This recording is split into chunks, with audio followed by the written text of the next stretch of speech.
No hand. Look, Ma, no hands. Hello, welcome back to another episode of Supercoach Insider. My name is Ben, And I'm Chris. and thank you for joining us to another episode. We're going to talk about premiums, those that are shitting up the bed like Whitfield, and those that we should probably actually look to Shitfield. Shitfield, and Cripps and Butters and Grundy, and what to do with all these Muppets, and Ridley, Luke Ryan, Chris's favourite as well, and also those that we're looking at bringing into our side, the ones that are killing it, and we're like, how do we get them in our side? Looking at the whole Cripps conundrum at the moment and the strategies around that. But before we move on, SC Insider 100, you can find us on Facebook, Twitter, and Twitch. Also, all the audio platforms as well. So, SC Insider, you can look us up on Spotify, SoundCloud, Stitcher, you name it. And on the YouTube, Chris. Yeah, just search for Supercoach Insider. YouTube, pop and off. That's where you want to be, guys, because, if you want to support us, watch a YouTube clip 1,000 times and then we will make $2 from it. So thank you very much. That's sad but true. But hey, who doesn't like a little bit of kickback? Speaking of kickbacks, today is obviously brought to you by splashvodka.com.au. Some lovely stuff I can't wait to get my hands on. And Chris as well when I get out of isolation. Can't wait to get your hands on. You literally have your hands on it. Oh, no, but I'm on antibiotics, mate. So I can't drink any of this at the moment, but I can't wait to get you some. My lovely partner, I said, "Oh, we got a sponsor for the podcast." She was like, "Oh, who is it?" I said, "Oh, it's this company called Splash Vodka." She was like, "Are we getting free samples?" And I was like, yeah." Yes, yes, you will. Yes, you will. And I will be drinking some of these on the podcast next week. We will be drinking some of these on the podcast next week. Yeah. Also, earnu.io as well. Go check them out. Some free cryptocurrency, free bets as well. And look it up.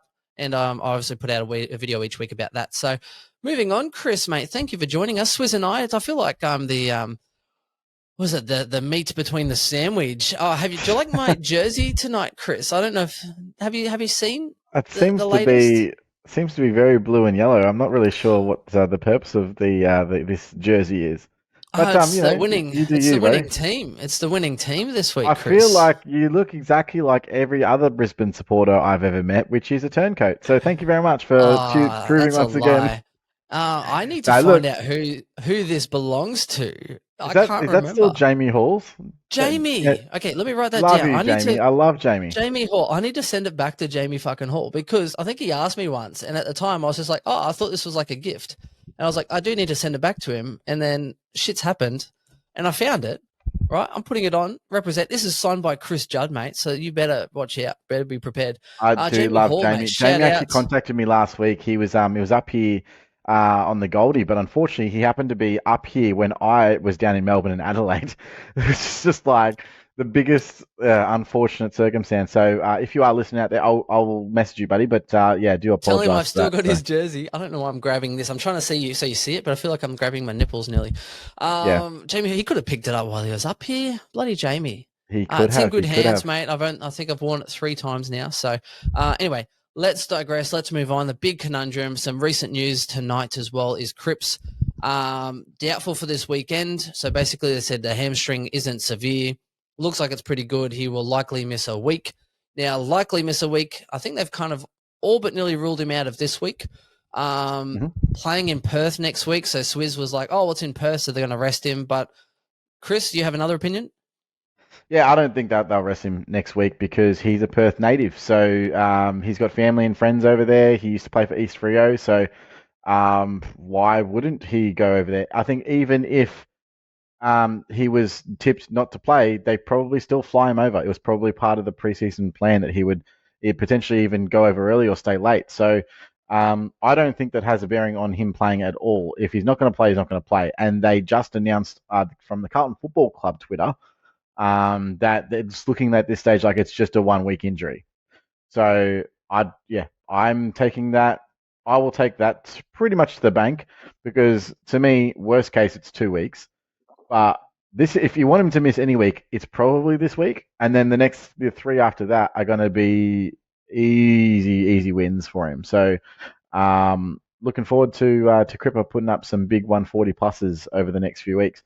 So I think it's a hold. I think it's a dead set hold. However, obviously, when the news broke, we had a look at a lot of different options as to what to do with trades. So we will go through them if you are looking to make that aggressive move.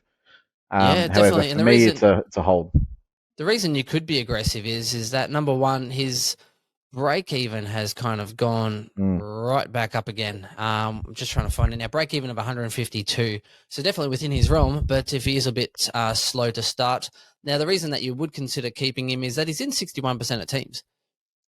It's because it's a 1 week sort of situation. I don't know about what your situation is, but I've got Mead that's probably playing in a depleted midfield for Port Adelaide. I've also got O'Driscoll in my midfield as well, so I actually could probably try and loophole, see if I can salvage an 80 to 100 out of one of those boys, and I'd consider that a win. And the fact that I think when he comes back in, if he's playing, he's still going to be in that sort of top 10 midfielder range. He's 525,000. So realistically, you're going to have to spend money because you're either going up. I don't see any point in going sideways to a Green, who also had a shit round, played a lot forward as well, kicked 2 goals and still didn't get a ton. And where else are you going? The only other scenario is that you're like, okay, well, maybe I've missed someone else. Maybe I don't have an English. The only other option is going sideways, but in a different line. Different line. So sideways in cash, but to a top 6 in a different line. Yeah. Which I've also English, considered. Taranto, Heaney, or there's literally no mid. Oh, actually, I lied. There is one mid that is one that you could look at, which I have, and I'll touch on him when we get there. But yeah.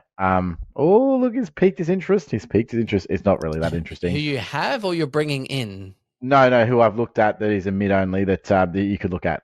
So a couple options. Actually, that makes 2 actually now that I think about it. But so I mean, let's start at the top and work our way down.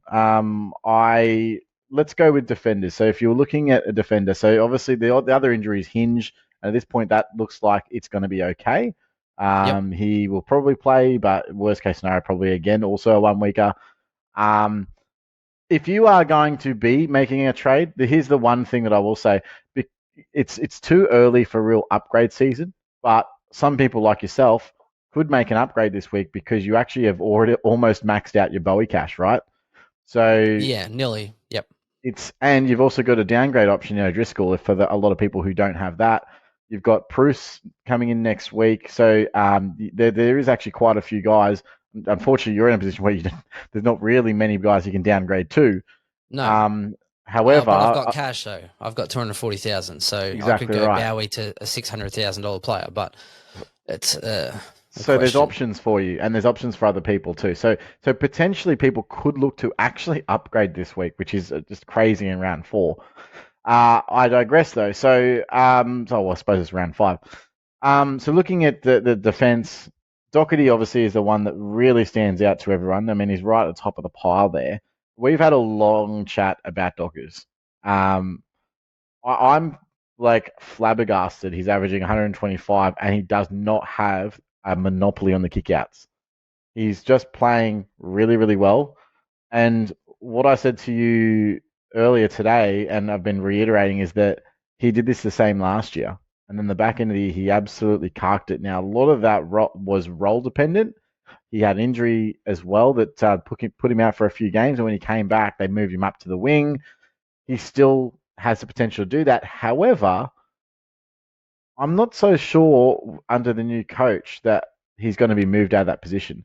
Like, what happens when a coach comes into a new club? They go, okay, well, let's evaluate our players. Let's see what we've got. Who's our best player in X position? And that's pretty much what Michael Voss has done, right? He's playing all of his players in their best available position. He's moved Mitch McGovern behind the ball when he's actually playing. He's moved Docherty into his rightful spot behind the ball. He's got Adam Sard and Williams rotating on and off lockdown roles. He's got Cripper, Hewitt, and Sam Walsh in the guts with Chera on, rotating through. Walsh is probably the one that's actually had to sacrifice. I think he's played like 19% wing, 20% forward, and like 60% in the guts. So it's but he's versatile. And Chera as well. Chera's actually, everyone was saying how good Chera was inside, but he's equally as good outside. And they've identified Hewitt as the go-to guy, which is just insane. So it's awesome. But one thing I will say about that is Carlton are using their players in the positions where they're meant to be played, and they're not changing them around. They're not moving magnets. He's not doing a bevo and just throwing the magnets around to try and solve problems. So if that's going to continue, now obviously we've got a 5-game sample size, But if that's going to continue, Docherty could be the number one defender for the entire year, as long as, fingers crossed, he doesn't get injury. And Amy Series, I guess, 5 games. And the other thing is, if he continues on this trend, no one's going to be able to trade him in. He's going to be too expensive. You're not going to be able to get him. That's my train of thought. It's either now or you're going to have to wait until after that, because they also have the first buy. So it's either literally right now or you're going to have to wait until after their buy. And he'll be 620K, Yeah, that's the painful part. That is definitely the painful part. Yeah, so those are issues. I mean, obviously, for anyone who doesn't have George Hewitt, I don't know why you still don't have him, but I would even put him ahead of someone like a Docherty. He's still 489K, and he's averaging 119.8. And now you've got Cripper out next week, so he's going to be the go-to bull inside. I think you just got to have him. Yeah, I thought Short and Hewitt have to have. Yeah, 100%. Absolutely, and Docherty would be a luxury that I'd love to have instead of, say, a Whitfield, which we'll get onto shortly. Yeah, I mean, I'm very impressed with Jack Sinclair. I was impressed at times last year when he's got the role, he can score points. And we've seen that. My only issue is what happens when Hunter Clark comes back. What happens to his role moving forward? Is it just a flash in the pan? Is it a purple patch? I'm not sure if I have enough data to make an effective decision on that. And every time I see him play, every single time I go, I've got to get Jack Sinclair. And then 2 days later, I think to myself, is that the right call though? Like, is that the right move? And being 4.5%, I think there's 2.3% that have jumped on him. He's in 2.3% now, and I think about 2% have jumped on him so far this week. Yep. That's a risky train, because if it goes the other way at any point in time, you're on an island with just yourself trying to battle that. So I like the pick. Yeah. It's risky and it's got merit, but I'm not sure that I'm all the way there yet. Yeah, there's just so many defenders that are either. Yeah, and there's so many. Look at all these defenders averaging 110 plus. I'm definitely not. I'm not touching any West Coast defenders right now. I mean, they are just playing chip to chip because that's what Collingwood said on the team's weekend. Out. Yeah. Oh, by the way, so I will digress a little bit of Collingwood talk. I did watch the last 2 weeks, obviously, of the games, and they just can't run out four quarters. Like, they literally die in the arse at the end of the third quarter. They're just too young and not mature enough to play at that frenetic pace, because they are playing some bloody good football for 3 quarters, and then the fourth quarter they just can't sustain it. So I think that the only way that they're winning games this year is if they have a 5-6 goal lead at 3/4 time, but apparently that wasn't even enough against Geelong last week. So see how we go. Yeah. So what do you think about Sinclair, mate? Because I'm thinking that it's just too much too soon. Look, if you want to risk it, go for it, but not for me. Pretty much where I stand with a lot of those guys. The ones that interest me, I'm probably more interested in some of those more expensive guys. I mean? So I'm actually eyeing off Lloyd if he gets to like a low 500. I know he hasn't been great, and I know, but I guess he did have COVID, so I can't expect him to set the world alight for his first few rounds, but he's dropping nicely. I'm just worried about like all the other points going in that back line at the moment. Yeah, but it's not that dissimilar seems to be taking. Yeah. Yeah, but again, he came off COVID. I just think it's one of those ones where Lloyd will still get you 100. I don't think it's... But is that enough this year now? With all the, how many options have we got currently averaging over 100? And I'm just looking down, 17 options. 500. If Lloyd's 500K, I'm taking him. Yeah, but why? Like, just take out the fact that it's Jake Lloyd and just put a number next to him.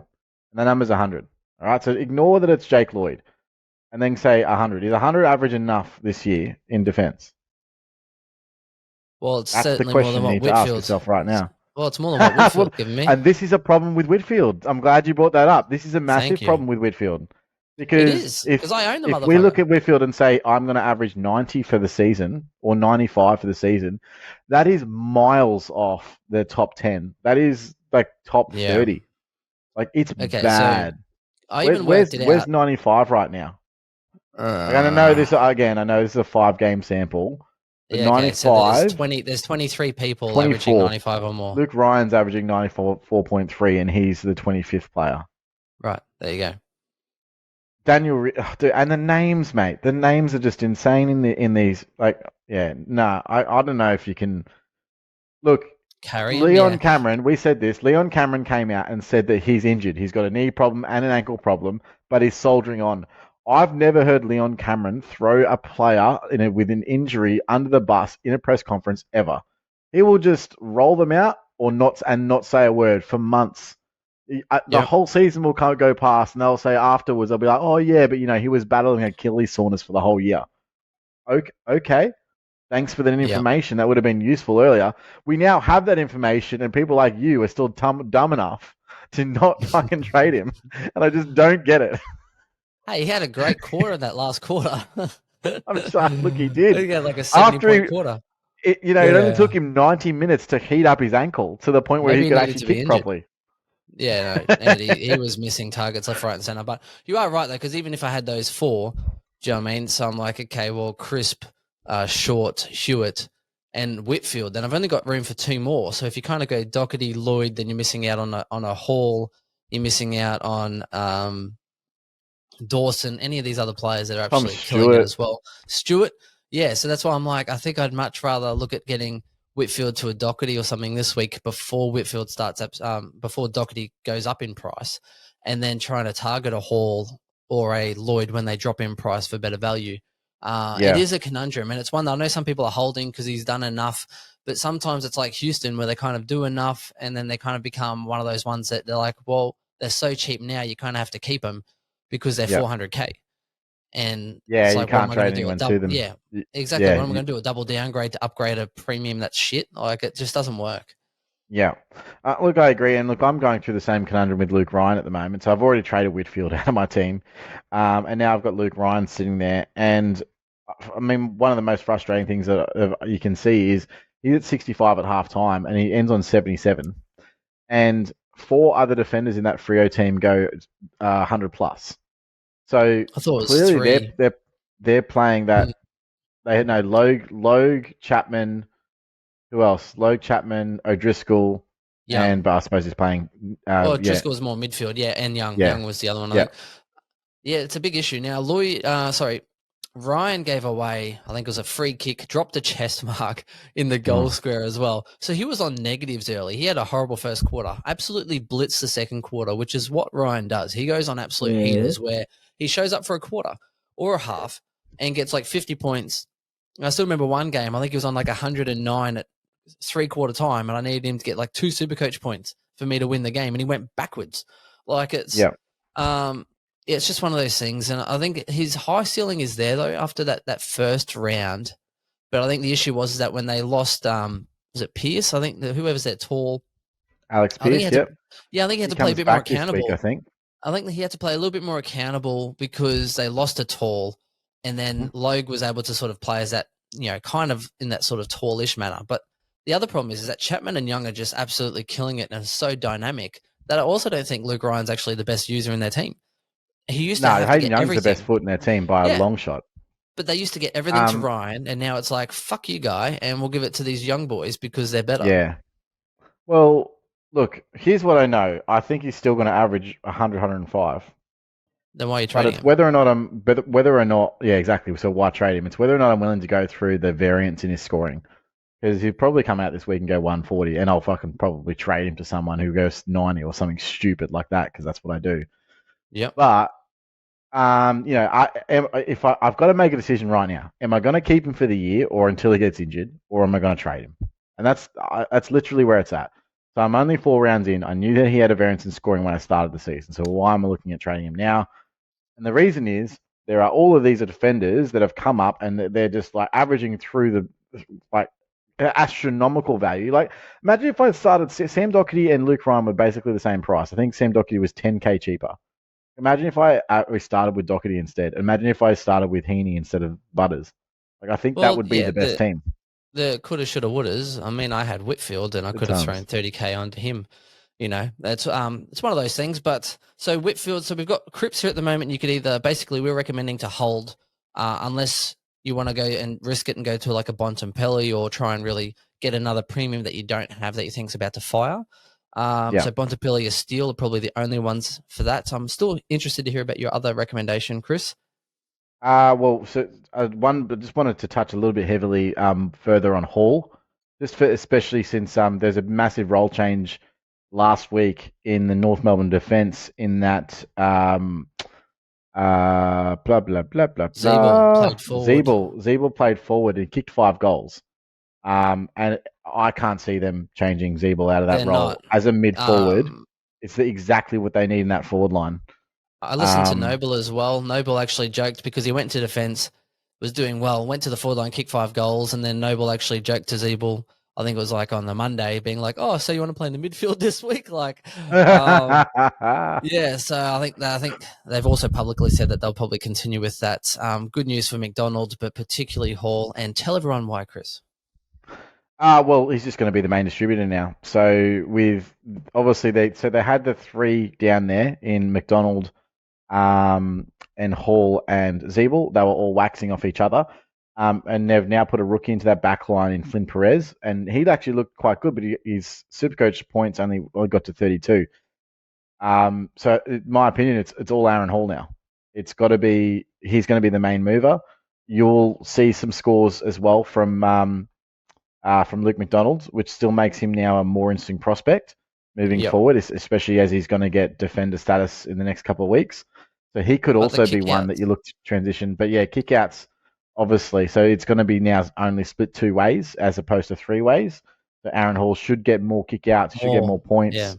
He should get. As He's going to be the main run and carry guy, and he currently is the main run and carry guy. But it's just going to be compounded even more. Now, the only thing that we also saw last year when Jack Zeeble wasn't playing, Aaron Hall was everywhere. He was absolutely everywhere. You couldn't stop him. So I think that he will be the number one forward, number one defender this year. And he's dropping cash, I know, because he's had a couple of lighter weeks. And he had that 67, I think, in his cycle from last week, I believe. I But think it was if like you, 70 against the Lions, 70 flat against the Lions, 97 yeah, this week, just gone. 129, 123 the first 2 weeks. Definitely one you yeah, could probably wait a week on. yeah, but I Um, don't think you're going to pick him up next week, right? Because unless you get an injury. So, this yeah, week, it's if you're true. going to someone and you could almost sideways him from Cripps because what Cripps is like 532.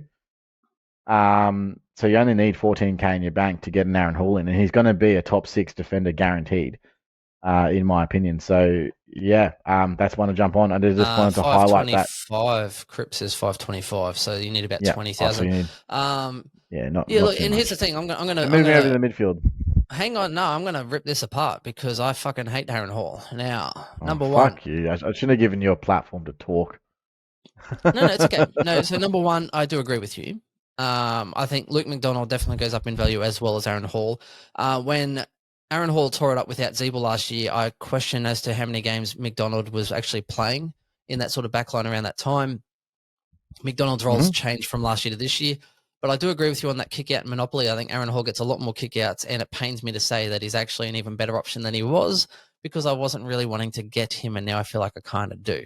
So I'm actually agreeing with you, Chris. I'm Mm. toying up the notion between Docherty and Aaron Hall for Bowie this week and just You making know, the move for you, an upgrade. you know the worst thing about Jack Zeebel's move to the forward line? It's that Horn Francis is now playing way more mid time, Oh, and I don't have he's not him. getting a forward status. You don't have him. Nah. Oh, he's killing it in the midfield. He's playing so much midfield And and dude, looking good. I think he got to like 101 points in just the early in the fourth, and then Yeah, went somehow backwards. scaled back to like 89. So I don't think if he got a touch after that, I don't and think he got a then touch in that last he quarter finished on until 93. literally had a shot for goal to try and win the game and didn't quite make the journey. Now, if he Yeah. nailed that goal to win the game, he only needed another, less than half a meter, like a ruler length or a half a meter maybe, and it was going through, and it just fell short. So, yeah, it's one of those ones. So let's have a look at. Is it one of those ones? Dude, I don't know if you saw, I commented on your YouTube video the other day saying you say it's just one of those things like to everything. Do I Everything is one of really? those things you do. Oh It's shit! one of those glass shattering moments where you're just going to look back and go, oh, wow, I say that way too often. Do I Anyway, all actually right. say So fuck Aaron moving on to Hall? the mids, mate. That's probably one of those transitional things where I say it to kind of round out and then move on. Yeah. No, it makes sense. Well, it's just one of those things, Chris. It is just one of those things. Yeah. Can we touch on the other shit premiums, please, and as to whether you would actually keep them or move them on? So we've touched on Cripps, we've touched on Ryan, Whitfield, we've touched on as well. So Butters, Grundy, and Ridley are the other three that I want to touch on. Now, Butters, you are definitely a big Butters advocate. I am. Or are you still? No, I still am, yeah. So there's a few things happening with it. It's very much roll right now. Now, there's been some conjecture over whether or not it is because he's slightly injured, and he may be. So take that with a grain of salt. That could be a situation. However, I don't think that's likely. What's basically happened at Port is they're 0-4, and they cannot score. They're struggling to score because their two best goal kickers in Robbie Gray and Charlie Dixon are out of the team. And Jeremy Finlayson, for whatever reason, is not back in that squad. He kicked 6 in the VFL last week. Sandford, I should say. So he should be back. But they can't find an avenue to goal. Now, who are their best X Factor forwards then? Who's going to get goals out of them? It's going to be Rosie and it's going to be Butters. They've proven that they can actually kick some goals. And they've tried to implement Butters into a more of a forward rotation. That's left him as a little bit more of an outside mid as opposed to inside.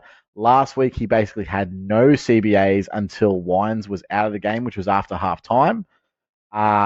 He's obviously out this week, so I envisage him getting a lot more CBAs this week, which should turn around his scoring because he's going to be more in and around the ball. The question mark's going to be, and this is a shit thing for the Butters pick for the whole season, is if his role is that much on a knife's edge that one forward injury means that he's going to the forward line, that's an issue because Robbie Gray's body is obviously not reliable, and they don't really have many other forwards. They've tried to play McEntee. He's obviously a rookie coming through. That I think Woodcock, who was burst onto the St. Boyd Woodcock, he was on the scene. He's not on the list anymore. I don't think. I think they delisted him for some reason. Obviously Sam Gray's no longer there. So the forward, the small forwards that they had coming through, just aren't there right now, and so they're just struggling on that avenue to score. They're also struggling with their ball movement, and there's a few different things wrong with Paul right now, to be honest. But that's holistically what's wrong with the Butters pick, and I'm holding. And I think it's going to be a case of if I get to the buys and need to trade him, I will. But I'm not going to just jump off this train when there's every chance that he's still one of the best forwards of the year. So, and the other thing is forwards aren't really an issue. Does anyone have a problem in their forward line? My biggest problem at the moment is if Cherry's going to come back to scoring after his dismal 39 or whatever last week.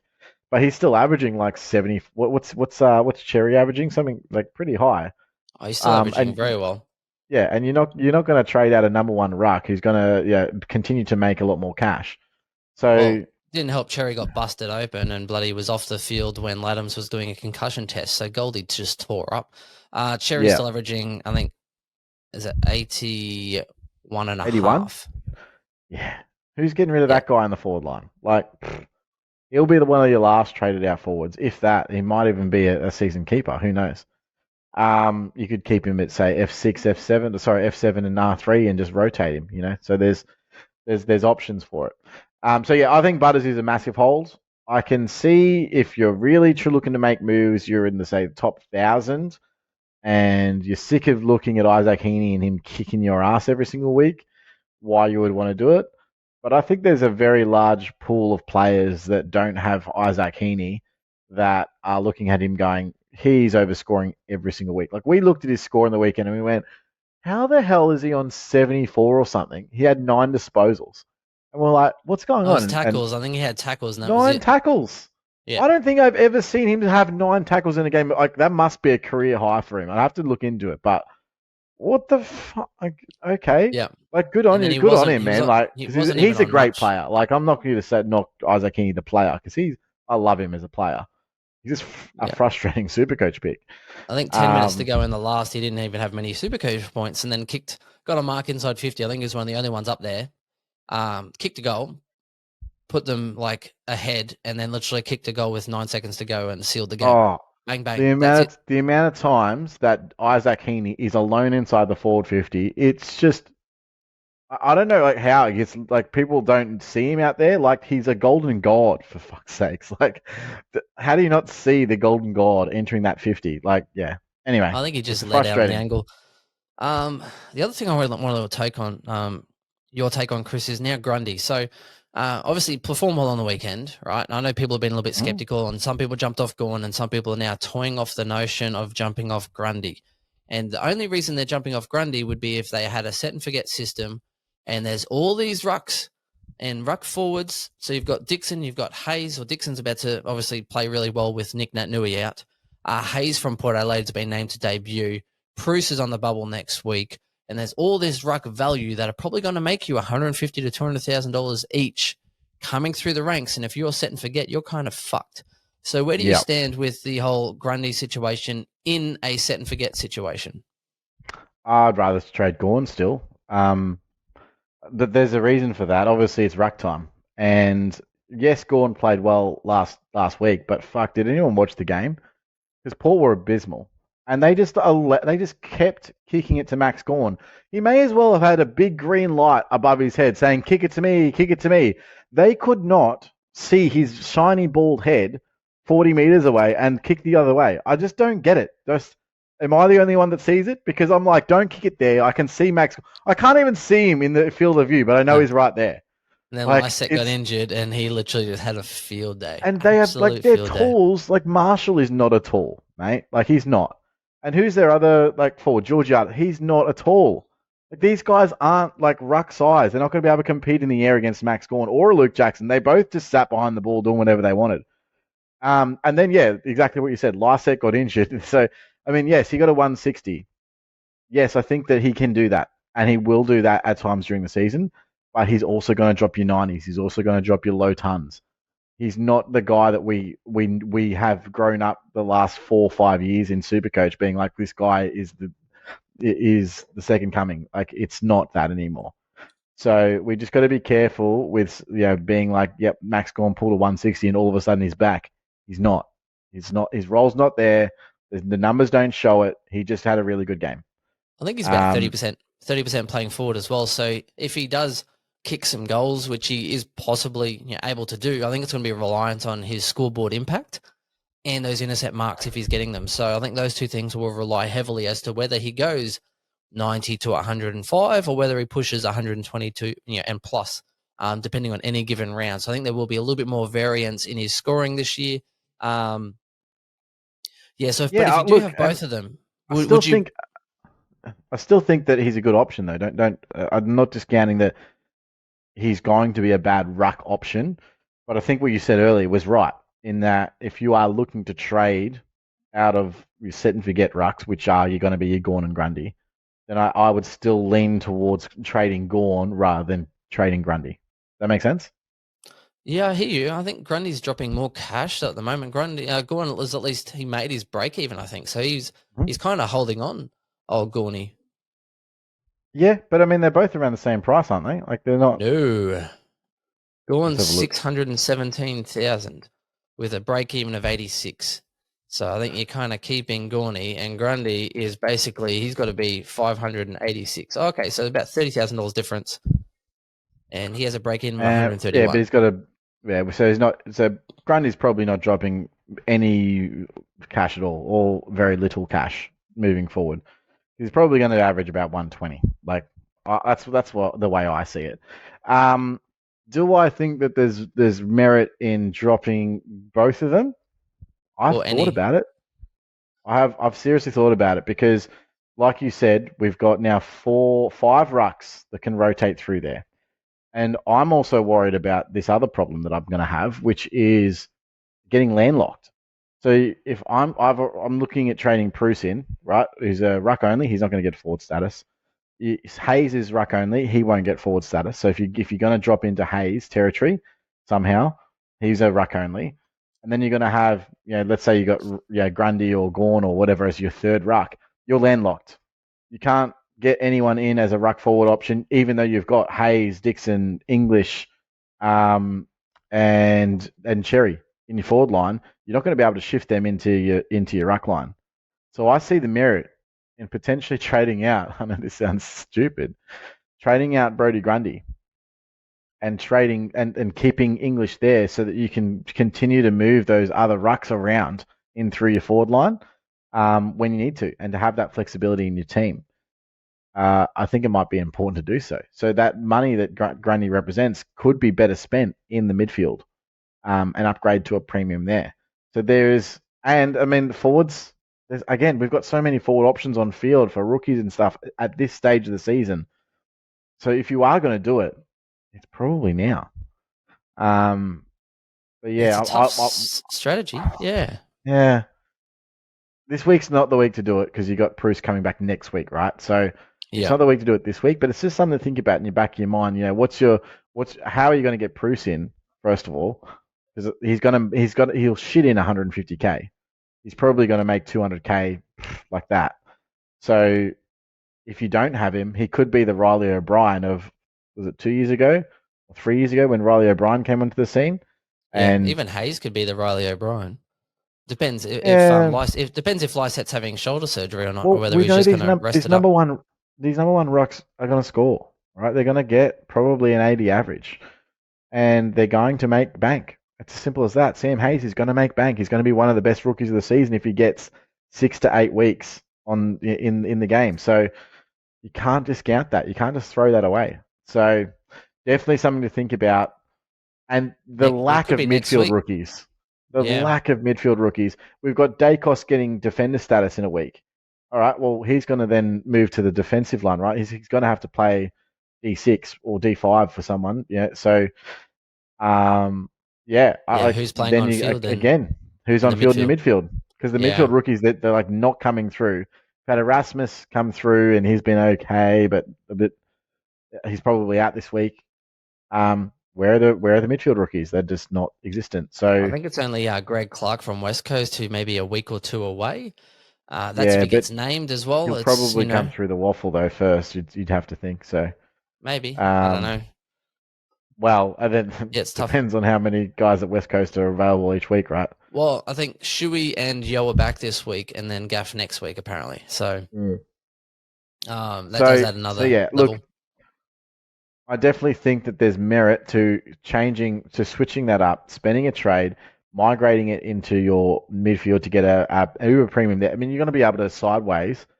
Next week, you'll be able to sideways Grundy to Clayton Oliver. Are you losing points there? Probably not, right? Or are we saying that that's a like-for-like trade points-wise? Clarry on field in your midfield, and instead of having a rookie like trying to rely on a Mead or another rookie coming through. I've got Ward at M8 right now. That's what I mean. He's averaging 45 points. Instead of having Ward, you could have any of the other ruck forwards. You could have English and Dixon Bruce on field, who's going to be the number one ruck there probably. Yeah, Dixon or even Hayes. You might even be able to have Hayes on field instead of a crappy ass rookie. Like, it's definitely a viable option. Or you can have English R1, Bruce R2, and then Nick Martin at F6, or Rochelle at F6. All better options. Like, they are all better options than having Ward on field, right? By 30 points a game minimum. So it sucks. Now you're saying, okay, well, Clayton, Oliver, and 30 points per game in the forward line versus Grundy. Well, it's got merit, man. It's not a throwaway thing. It does. So, and the issue is that people get so locked into the whole set and forget strategy, where it's by set and forget means set itself means you can't change it. Right, so you don't change it. But then when literally life gives you an apple or it gives you a bone in all these ruck options coming through and the ruck line not looking as good as it was and other lines looking weaker than we thought they would be, then sometimes you kind of have to change strategy and adjust. I could go either way on this. So I've got Grundy and English and Bruce, so I'm pretty happy. But if Hayes comes in now, what you're talking about being landlocked, it might be good for a short term, but again, it is that situation where you are reliant on these players, keeping their role and keeping suspension free or injury free. But there's money to be made, lots of money. It's a risky play, but I see a lot of value in it. So, look, I'm not I saying think that if I'm you going have to do it, Gawn but and I'm Grundy, I thinking about think it. you need to get rid of one.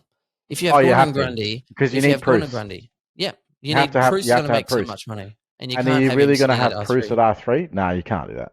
No, Can't, too no, expensive. not going to happen. And It's then with just a waste. Hayes, oh, with Hayes as Yeah, well, it's just coming and through. like Assuming we've got we had 5 extra trades. What's wasting one trade? All right, well, let's move on. So let's go to mid value because we've been chatting a lot about this. What was the Ridley's the other one, but obviously, yeah, I mean, I would get off Ridley. I didn't like him to start the year. I started Ryan ahead of him. Am I happy with that? Nah, not really. But I wouldn't be. I'm not. I'm off the Ridley train completely. I have been since the start of the year, so that's really hasn't changed at all for me. yeah, that makes sense. Midfield. So I think as far as value goes, I think it's realistically there's only two players you should probably actually look to upgrade to at this current point in time, and that's probably Steele and Bontempelli. More for the fact that Bont has an extremely easy run of about 7 games coming up where he could tail up 120 to 130 Supercoach points easy. It was also this time last year that he went on an absolute heater, and Steele, based on the fact that his last 3 rounds have been quite impressive. His break evens, not too bad. He's dropped a little bit of cash, but stabilizing. And I think he is another good option that you could have instead of, say, a Cripps or something like that. If you were looking to move on, they're the two. Otherwise, it's pretty much looking at Clarry and Trac, really, Chris, and Brayshaw. If Brayshaw drops some more cash, where are you thinking with these primo mid options? Yeah, you're absolutely right on most of those. I would probably. I'm actually on against Bont, but I have been for like 3 years, so like whatever. I'm just against Bont with all the players there. So he's shown his average with all of the players, all of the midfielders there. He's the one that suffers the most. If there's an injury, if Liberatore gets injured, if Trelaw gets injured, if Bailey Smith gets injured, if McRae gets, if there's an injury, then I can see the improvement. If Dunkley gets injured, for example, I can see him more mid time, and then the score goes up, etc. But right now, I cannot see it. It's not going to happen. He's probably going to be around the 110, 115 average, and that's fine. But that's not what I'm paying 615k for. So no, in my opinion, not unless there's an injury in that midfield, I'm not touching, regardless of the So fixture that he has. Steele or Steele nothing? though, Steele is the one. Steele's the only one there that you go, okay, I'm not getting value, but I'm getting exactly what I want out of this pick. Um, I don't think you can get Petraka or Oliver now, considering that in a week or 2 weeks' time, both of them are going to drop considerable cash. So you're just wasting money. You'd be wasting almost 100k on Oliver, and I think 50 or 60k if you're going to Petraka this early. Those are two very good options for the whole year if we're looking at it. But I just think that you're better off looking at them in the next couple of upgrade rounds.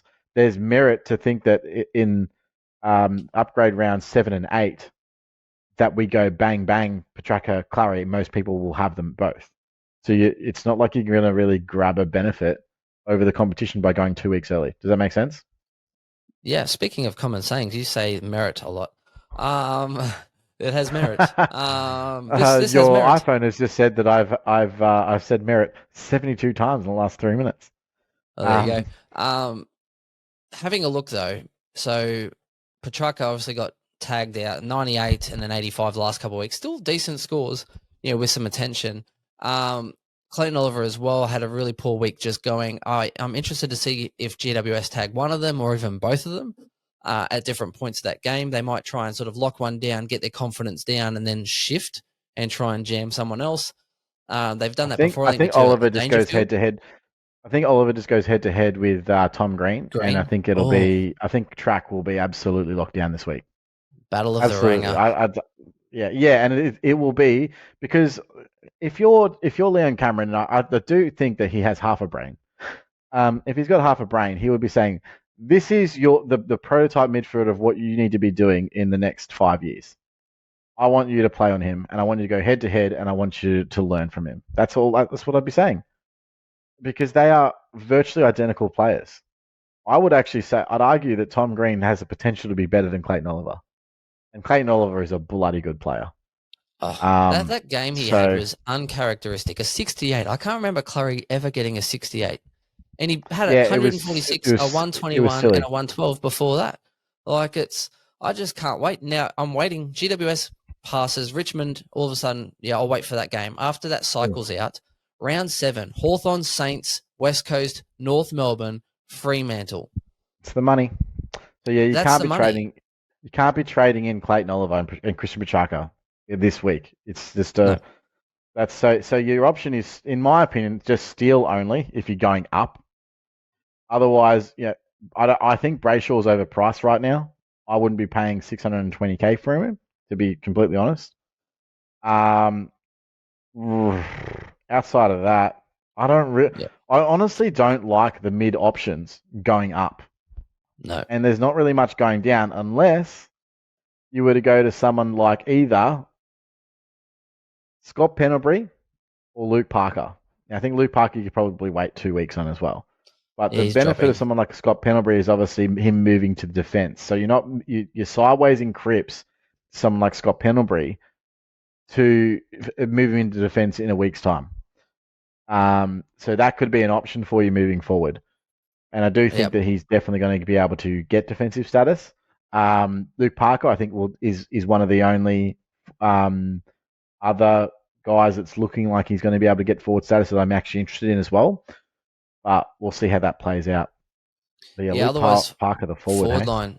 Yeah, otherwise forward line's decent because you could always put Cornelio into that midfield. If you're already running, say, 4 mids and Rowell and Berry, yep. Do you know what I mean? Then realistically, that Cripps as your M4, technically speaking, you could go and bring in a Taranto, a Heeney, pretty much around his price point within 10K reach of Cripps anyway. So I don't mind it too much if you wanted to really shore it up. But again, I've got plenty of mid prices killing it well enough in that forward line, and there's plenty of rookies killing it in that forward line that it becomes quite hard to justify trading out a midfielder to do that. Or a forward. I think Hinge down to O'Driscoll or a Bowie down to O'Driscoll to free up cash if you wanted to do anything. Spend the 115,000, get Steele, and then come back for Cripps if you're really desperate on him. Wait for him to drop a bit of cash with his high break even. See how his hamstring goes. And if you know you can pick him up for, again, about 450, then you're laughing and you've already got a premium in another line and you haven't missed him for any rounds. I don't think Cripps is dropping to that price. I think he might get to 480, but he's not dropping that much cash. Okay, but either way, you can still watch him for a couple games, wait for that score to get out of his cycle, and then jump on again if you feel like it. Again, this is all risk-averse stuff, right? The good news is that 480 is a good price point to upgrade to. So if you are happy to upgrade you've got the money now, trade him out, get those 2 weeks of scores. In 3 weeks' time, he's going to be part of your upgrade cycle, and you get him back at, say, 480K. You have saved 40K, but it's really about just keeping that upgrade cadence and continuing to upgrade to guys that are good value. You've already picked up Steele, and now you're just picking another top 10 midfielder, but for 480K. So it does allow you that flexibility. And it buys you that time as well. With that extra, he has the week off, and then you have a few rounds of that price in his cycle. So it buys you 4 weeks. And in that 4-week time, you have some people that are literally ripe for the picking to downgrade and upgrade. And it won't cost you much, as you said. Look, I suppose in the forwards, there's just really no one really that takes my fancy.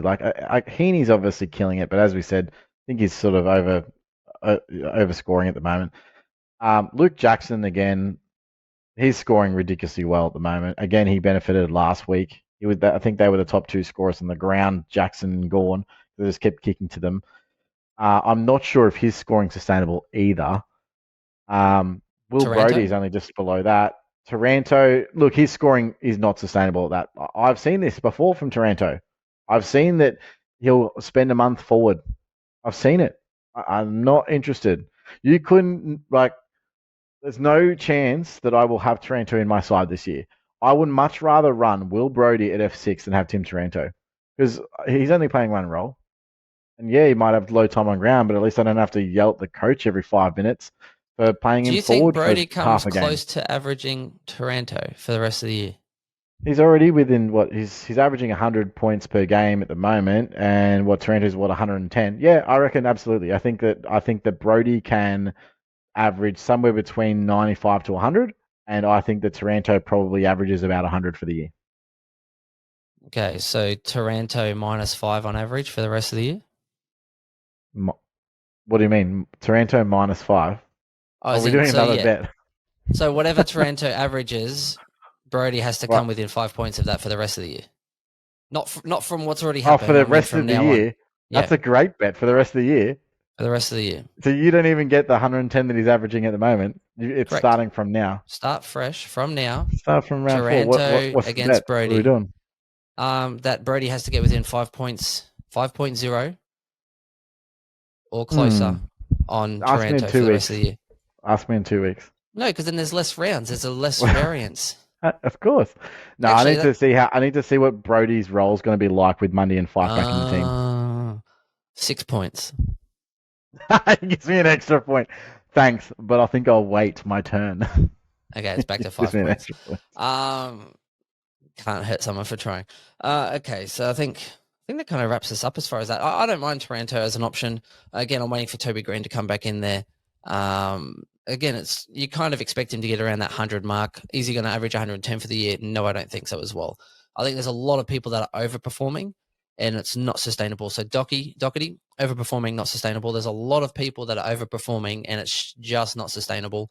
Also, the first month, teams are probably trying to attack a little bit more, except for Port Adelaide. And I think they'll start to get a bit of a grip on There's the still way merit in teams trading want to these play. guys in though, because Is there merit? there's still value price. So I did you agree. say yeah? Is it merit? So Yeah. there's Docherty's still only like what five? What is he 550 or something? Isn't he, or 540 or something? No, he's like And 570 or something.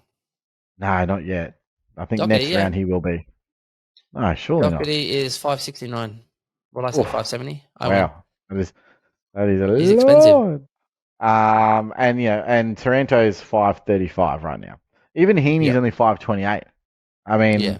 mean, so they're not overpriced by any stretch right now, but they will be in a couple of weeks when we start upgrading. So that's why people are trying to jump on them now. So I understand why why you're looking at Cripps with a 1 week injury and saying, look, if it turns into a 2 weeker or a 3 weeker or whatever, then you really need to make that decision this week. But I would say just hold your horses. Yeah, that makes sense. I'm not sure what I'm going to do this week, Chris, whether I hold him or not, yet to be decided, to be honest. You don't have any rookies or anything to trade in anyway, so you might go tradeless this week. Yeah, unless I upgrade, because I've also got 240,000, so I feel like it's kind of a I'd be waste getting if I rid of don't Bowie have if I was another. you. I don't know I'm what you thinking about talked about in the last pod, but I'd be getting rid of him. yeah, or it's either that or get rid of. I'm hoping that Whitfield forces my hand, and actually I try and get in. Say, I might try and bring in a Hall or a Docherty instead of Whitfield. Yep, that sounds But good. then I'm not really having an extra premium this week, so I'm like, well, if I'm missing out on Cripps for a week, then the logic would say I have $240,000 in the bank. I need another premium to balance that out because most people won't have another premium this week. They're just sideways a premium. So if I can actually upgrade, then basically I'd I've be using a neutralized it. 240. I'd be using a 240 and spending it on both on Whitfield and Bowie and getting them both up to actual premiums. So I Yeah, don't but know what you can I do in can't the afford defense, that. I but can get to about sure you can. 480. I think I can literally go and get Docherty and Yeah. I can get Sicily, which isn't going to be that ideal. I'll tell you. Here we What's go. Do this. Hall at these days? I might be able to get Hall's so not. if I move on Docherty and don't get him, then I might actually be able to do something. Please wait. Bowie Hold the line. gone. Hold Hold. the line. Hold. Bowie gone. Hold. Whitfield gone. So everyone could just see this. I've got 1.07 million. You could get Sinclair and Hall. Oh, fuck Sinclair. I'm not picking up Sinclair. If I go and bring in Hall, I've got 529,000, which doesn't really. Sinclair. Or you can get Highest Heeney. price. I can Heeney in get your Luke forward Ryan. line. Hey, I could get Luke Ryan by $700. Then literally there's no one. It's literally no one. So pretty much I would have to downgrade someone in order to make that happen. So it's yeah, look, it's not ideal. I could just go straight up and go Bowie. Whitfield has a break even anyway of like 80.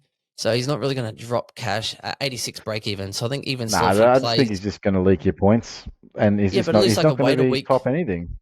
Yeah, you can wait. But who's going to upgrade to next week? I don't think I have any upgrades at all. I don't have any downgrade options. And then you start in your upgrade cycle next week. So I mean, I'd be making the move this week. But I mean, you do. Yeah, but I can't afford 2, Chris. That's the issue. Actually, I could probably afford Heeney, and then I could put O'Driscoll back forward. That's literally what I just said. Do you not listen to me?